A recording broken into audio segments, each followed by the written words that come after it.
Hello दोस्तों, नमस्कार। स्वागत है आपका मेरे यूट्यूब चैनल पे। तो दोस्तों, आज एक खास टॉपिक पे बात करना चाहूँगा। टॉपिक है एप्रिसिएट, सराहना। उसके पहले एक छोटी सी बात कहूँगा कि आदमी तभी उस चीज़ के बारे में बोल सकता है, कोई भी हो, उस चीज़ के बारे में तभी बोल सकता है जब उसको उस चीज़ का अनुभव हो और वो उस चीज़ को अच्छे से जानता हो। तो मैं इस टॉपिक के बारे में आपको एक छोटी सी कहानी के ज़रिए समझाता हूँ कि एक कंपनी में 2 वर्कर काम कर रहे होते हैं। दोनों ही अपना काम बहुत मेहनत और लगन से कर रहे होते हैं। लेकिन जो मैनेजर होता है उसके देखने का नज़रिया थोड़ा अलग होता है। वो दोनों को अलग नज़रिए से देखता है। पहला कर्मचारी जो होता है, वो अपना काम मेहनत लगन से दोनों ही कर रहे होते हैं, लेकिन पहले कर्मचारी के हर काम में मैनेजर नुक्स निकालता है और छोटे-छोटे कामों में उसे डाँटता रहता है। और हर रोज़ के डाँटने से धीरे-धीरे वो बंदा डिमोटिवेट होता गया और उसका काम पूरी तरह से फ़ेल हुआ। लेकिन जो दूसरा कर्मचारी था, उसके काम पे उसने एप्रिशिएट किया, उसके काम को उसने देखा और उसको सराहना किया। तो वो जो दूसरा आदमी था उसको धीरे-धीरे मोटिवेशन मिला और वो अपने काम में अव्वल हो गया, पक्का हो गया और अच्छे तरीके से उसने कंपनी में काम किया। तो इस तरह पहला कर्मचारी फेल हुआ और दूसरा कर्मचारी अपनी कंपनी का बहुत अच्छा आदमी बना। क्यों? क्योंकि उसे एप्रिशिएट किया गया, उसकी मेहनत को देखा गया। दोस्तों, हमारे आस-पास भी ऐसे लोग होते हैं जो काम कर रहे होते हैं, वर्कर होते हैं और उनकी मेहनत को हम एप्रिशिएट नहीं कर पाते हैं। उनकी मेहनत में भले ही वो अपना मेहनत दिल और लगन से कर रहे होते हैं, लेकिन हम कुछ ना कुछ कारणों से उनके काम में कुछ नुक्स निकालते हैं।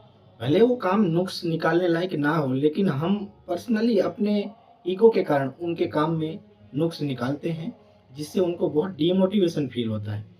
इसका मैं एक फ़ायदा आपको बताता हूँ। कोई भी बंदा काम कर रहा हो, कोई भी क्षेत्र हो, किसी भी क्षेत्र में अगर वो काम कर रहा हो, तो अगर आप उस वो काम कर रहा है, उसके काम को देखकर, वो अच्छा कर रहा है, बुरा कर रहा है, ये नहीं बोल रहा हूँ मैं। उसके काम को देखकर अगर आपको लगता है कि वो काम अच्छा कर रहा है और दिल से कर रहा है, उसने बेहतर किया और वो और बेहतर कर सकता है, तो उसे एप्रिशिएट ज़रूर करें।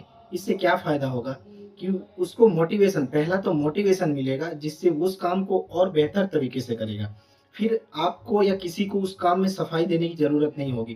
पहला होता है ये मोटिवेशन, जिससे वर्कर और जो मालिक होते हैं उनके बीच में एक अच्छा कनेक्शन बनता है और वो उस चीज़ को अपना समझ के काम करता है। काम तभी अच्छा होता है जब वो बंदा उस काम को अपना समझ के करे। और वो कब होगा? जब आप उसके कमियों को नहीं, उसके अच्छाइयों को ध्यान दें। और हर एक आदमी अपना काम बेहतर तरीके से ही करता है। उस पे वो डाँट खाए या उस पे वो उसकी कमी निकाली जाए, ऐसा वो सोच के कभी काम नहीं करता है। तो मैं आपसे यही रिक्वेस्ट करना चाहूँगा कि आपके आस-पास जो लोग हैं, आपके आस-पास जो काम कर रहे हैं, उनकी मेहनत को आप देखें, एप्रिशिएट करें।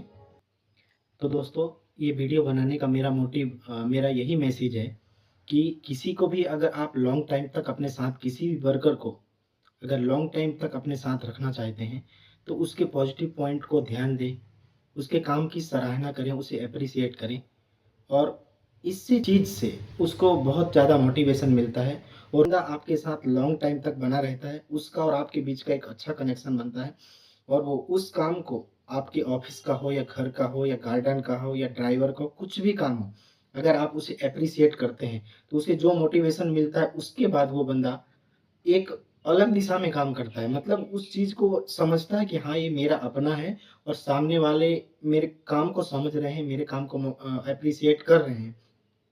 तो इस चीज़ से ये फ़ायदा होगा कि वो अपना समझ के उस काम को करेगा और बेहतर तरीके से करेगा और फाइनली आप देखेंगे कि उसमें वो 100% रिज़ल्ट के साथ काम करेगा। तो दोस्तों, आपके आस-पास जो भी काम कर रहे हैं, उनकी मेहनत को कदर करें, उन्हें एप्रिशिएट करें और उनके साथ अपना अच्छा कनेक्शन बनाएँ। Thank you.